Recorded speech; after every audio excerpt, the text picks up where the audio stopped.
Hello po, good morning po. So ito po yung nagawa na naming pinaka bahay po nung pressure pump natin. Pinaka water pump. So ginawa po namin diyan, may mga steel frame po yan sa paikot. And then pinalagyan ko na rin po ng mga tira-tira po namin hardiplex pa para lang mas protected po sa loob. So ito po ay gate, ito nasa harapan. Ito po yung nabubuksan. Ayan.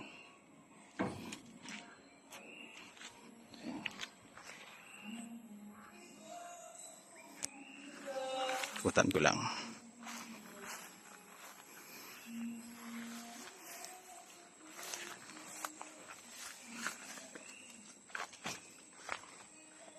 Ayan, ito po sa parteng likod.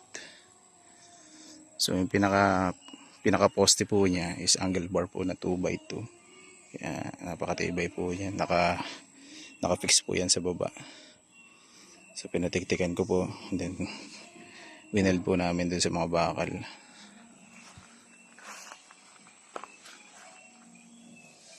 Ayan po. Sa loob naman, dito po maglalagay ng lock. So meron siyang lagayan dito ng padlock. So ito po yung ating pinaka motor. Ito naman po yung pressure control. Ito po yung pressure switch. Ito po yung pressure gauge.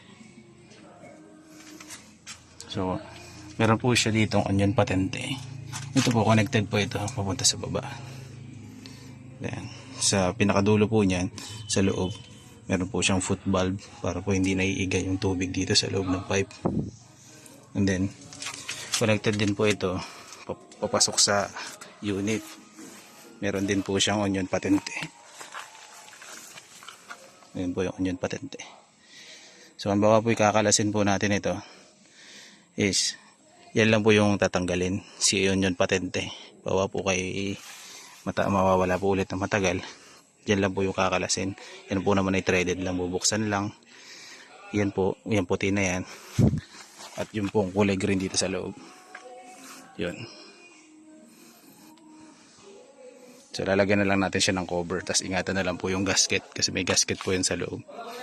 I-safe keep na lang po ng mas maayos para may kabit din yun. Kapag nagkabit, hindi po yan naglilik. So paano po ito ino-operate? Ito po naman yung sinasaksak lang. Plug and play na lang po. So meron po ditong saksakan. Yan. Galawanan na siya.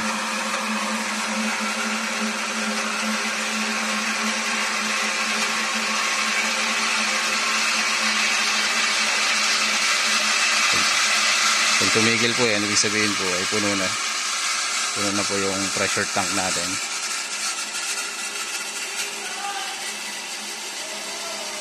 Nakuha na po yung certain pressure na kailangan.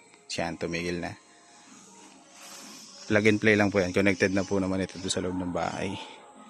So para malaman natin kung may laman yan, ito po, mayroon po ditong faucet. Mayroon po kalakas yung pressure. So once a month, yung ito po ayan dapat po na di-drain yan para po kung may napupuntang dumi sa loob, maglulumot sa loob, hindi po maglumot sa loob ng pressure tank. At least kahit nga po once every 2 months pwede naman yun. Napakalakas, sayang tubig. So ito pa, meron po ditong gate valve. Kapag po yun ikinalasan natin yung onion patente, pwede rin po itong sarahan para sure lang din na wala pong papasok dyan na insekto. Lagyan na lang po yun ng cover pagka po kinalas,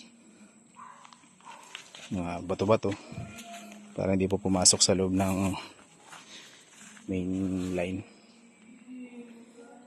Ayan po. Thank you po.